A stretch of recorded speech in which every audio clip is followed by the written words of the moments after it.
از خطاهای روزداران. بسم الله و الحمد لله و الصلاة و السلام علی رسول الله، اما بعد. السلام علیکم و رحمت الله و برکاته.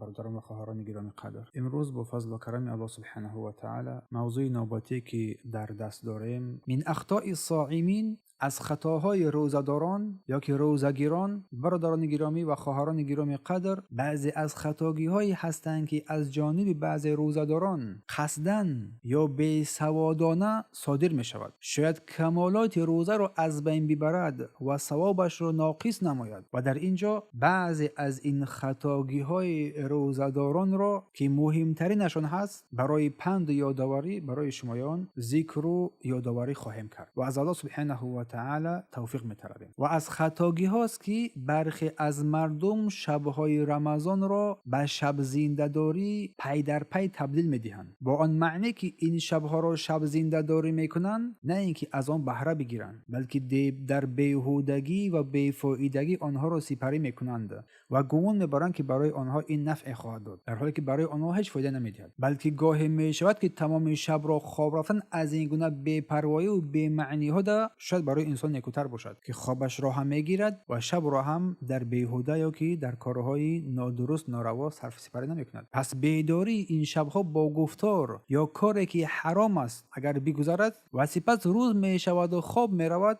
از این روزه حقیقی که لعلکم تتقون باشد از جمله و زمره پرهیزگاران قرار بگیرد چیزی احساس نمی کند. و شاید بعضی به سبب اینها سبب شود که انسان نمازهای فرضی را تأخیر کند یا اصلا نگذارد، که برای انسان یک خطر بزرگ است، یا شاید سبب تأخیر نماز بنده بگردد. و دیگری از خطاگی هایی که در مابین جامعه منتشر شده است در این ماه مبارک، ترک کردن نماز تراویح یا نرفتن و نخواندن نمازها با جماعت در مساجدها، در حالی که شایسته است بر شخص مسلمان که در ماه رمضان یک اخلاق ویژه رو نسبت آداب و احکام مسجدها قرار بدهد، یک هوسمندی بیشتری رو در رمضان نسبت از غیر رمضان داشته باشد و بر این نمازهای شب سبقت نماید تا برای این بنده ثواب نماز قیام شب نوشته گردد. و نباید انسان از این در غفلت در غافلی بماند و نباید از غافلان قرار بگیرد و قول رسول صلی الله علیه و سلم را فراموش نکند که رسول الله صلی الله علیه و سلم فرمودند کسی که با امام قیام شب را به پایان برساند، نماز شب را به پایان برساند، نماز تراویح را، برای او گویا قیام تمام شب نوشته شده است. شاید برخی از مردم باشند که نماز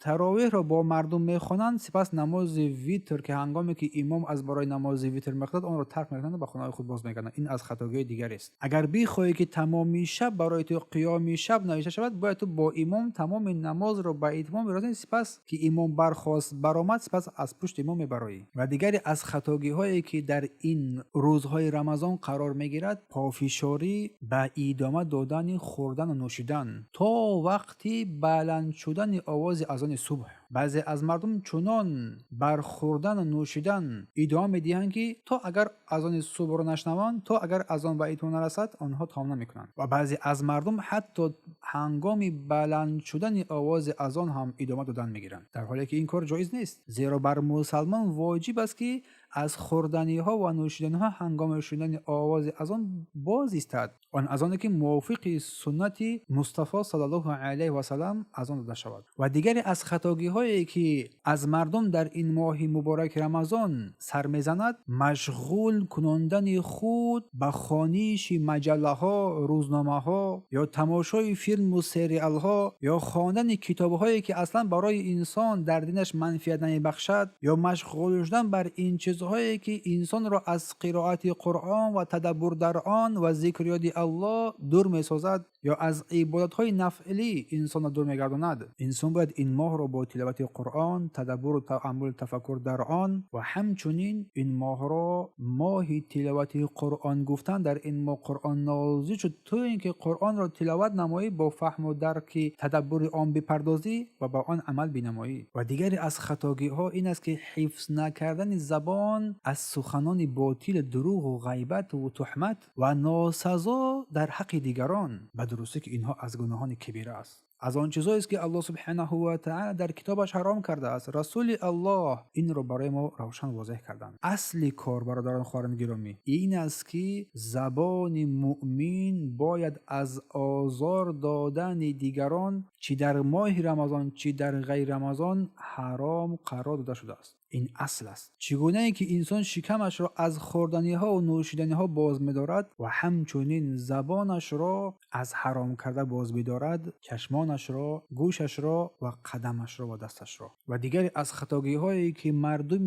روزدار در این ماه مبارک انجام می‌دهند ضایع کردن وقت‌های خود در گشت و گذار کردن در مابین بازارها یا که مغازه‌ها، خصوصا این برای زنان که شاید شیطان یا نفسی آنها این مردم را بدون هیچ ضرورت از خانه بیرون بسازد، یا آنها با یک راننده بدون محرم در ماشینا و تاکسی ها یا که دیگر چیزا سوار بشوند، یا زینت خود را برای بیگانگان نشان بدهند. از گناهان بزرگ است که در لعنت الهی قرار میگیرند. پس برادر روزدار و خواهر روزدارم، این برخی از خطاگی‌ها و کمبودی‌های اند که شاید روزدار به اینها توجه ننماید، یا شاید روزدار به اینها با سبب بی‌توجهی یا جهلش بر این گرفتار شود و بر ما واجب است که از این گونه خطاگی‌ها برحذر باشیم و بترسیم. برای همین این نصیحت است، یک توجیه است، یک هشدار است، یک یادرسی است تا اینکه به خود بیایی و از این فلاکت‌ها خود دور نمایی.